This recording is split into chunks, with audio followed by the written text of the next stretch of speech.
So it's already here.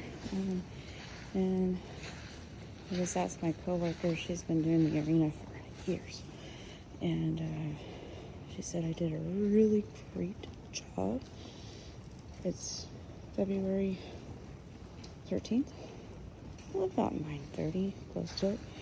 So I did have a little bit of standing water. But the whole thing with it is just to have an active drain. Where you see it's draining. So I'm very happy with it. I did a good job. Yes. Hopefully, we'll see. Still inches more rain to come today, like 2 or 3 inches. And please like, subscribe, leave me a positive comment. If you have an arena, do you harrow it yourself? Give me tips.